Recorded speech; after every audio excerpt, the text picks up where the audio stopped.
ওলের দম বানাবো। আজকে ওল দম হবে? হ্যাঁ। বাহ, এটা তো মনে হচ্ছে চুলকবে না, গলা চুলকবে না? না। বাহ, দারুণ দারুণ। তার সাথে আমি নারকেল নিয়েছি, রেখেছি। ও, তার সাথে নারকেল নিয়েছো? হ্যাঁ। আচ্ছা, নারকেল দিয়ে হচ্ছে তাহলে? হ্যাঁ, নারকেল দিয়ে ওলে, নারকেলের দুধ নিব।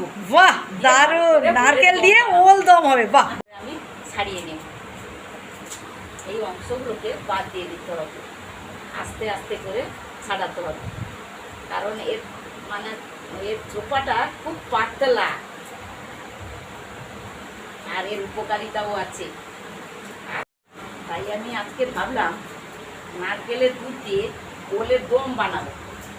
আর এই যে মাথাটা দেখতে পাচ্ছেন না, কোথায় গেল? এই যে মাথাটা, এটা কাটা হয়ে গেছে, এটা কিন্তু গাছ। এই অংশ থেকে যদি কেটে লাগিয়ে দেওয়া হয়, এ গাছ হয়ে যাবে। এইখান থেকে কেটে লাগাতে হবে, দিলে এইখান থেকে গাছ বেরিয়ে যাবে। পরিষ্কার করে আমি ধুয়ে নেব। পরিষ্কার করে ধুয়ে নিয়েছি, এটা রেখে দিই। এরপর এই যে নারিকেলটা নিয়েছি, এটা আমাকে ভেঙে কুড়তে হবে। এক ফাঁক মাত্র নেব, তবে কুড়তে তো হবে। ঘরের বাগানের কলা গাছ আছে, আমি একটা কলা পাতা কেটে নিয়ে আসি, এটা রেখে দিই, তাড়াতাড়ি চলে যাবে। এরপর কলা পাতাটা কাটতে গিয়ে না দেরি হয়ে গেল, নারকেলটা তো কুড়তে হবে, তো কলা পাতাটা নিয়ে আমি কেটে নিব একটু, দিয়ে কলা পাতায় নারকেল কুড়বো। এই নারকেলটা কুড়ে না, নারকেলের দুধটা ওলের তরকারিটা দিলে না, সেই যেন আবার পুরোনো দিনের রান্না যেন ঘুরে আসে। আমি রান্নাঘরে চলে এসেছি, দিয়ে কড়া বসিয়ে গ্যাসটা ধরিয়ে দিয়েছি। এরপর দিয়ে দিলাম জল, কেটে ভালো করে ধুয়ে রেখেছিলাম, ওই জলে দিয়ে দিলাম। লবণ দিয়ে দিলাম, অল্প পরিমাণ একটু হলুদ দিয়ে দিলাম। আমি 2 মিনিটের জন্য একটা ঢাকনা দিয়ে দিলাম।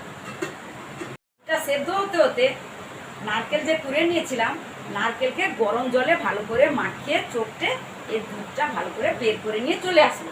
নারকেলের দুধটা বের করতে গিয়ে না বোধহয় দেরি হয়ে গেল, ওলটা বোধহয় সেদ্ধ হয়ে গেল। নারকেলের দুধটা নিয়ে চলে এসেছি, ওলটা সেদ্ধ হয়ে গেছে, দেখুন কত সুন্দর সেদ্ধ হয়ে গেছে। এরপর একটা ঝুড়িতে আমি ঢেলে নেব।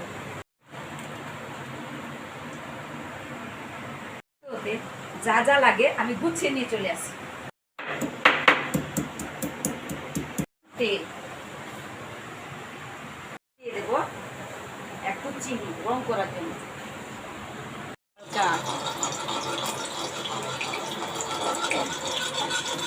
আমি দিয়ে দেবো এলাচ, মিষ্টি কাঠ এবং তেজপাতা, দিয়ে দিলাম কালো জিরা, এরপর দিয়ে দিলাম ফোড়ন,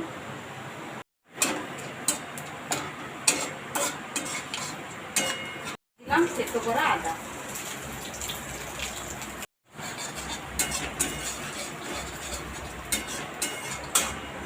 টমেটো কুচি দিয়ে দিলাম। গ্রামের দিকে তো প্রচুর প্রচুর হয়, বিরাট বিরাট হয়, প্যান্ডেল করে বিরাট বিরাট, আর খাওয়ানো হয়, আর বোম আর ব্যাংক পার্টি বাজানো হয়। বলতে বলতে আমার টমেটোগুলো কষা হয়ে গেল। এরপর আমি দিয়ে দেব লঙ্কা গুঁড়া, হলুদ গুঁড়া,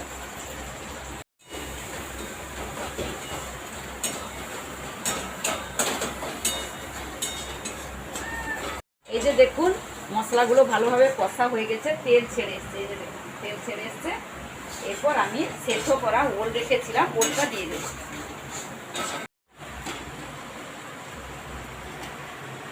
এই দেখুন গ্যাসটা আমি একদম লোতে রেখেছি, কারণ একদম কমিয়ে রাখলে তরকারির টেস্টটা ভালো হয়, ধৈর্য ধরে করলে না তার স্বাদটাই আলাদা। লবণ দিয়ে দিলাম, আমি নারকেলের দুধটা দিয়ে দিলাম।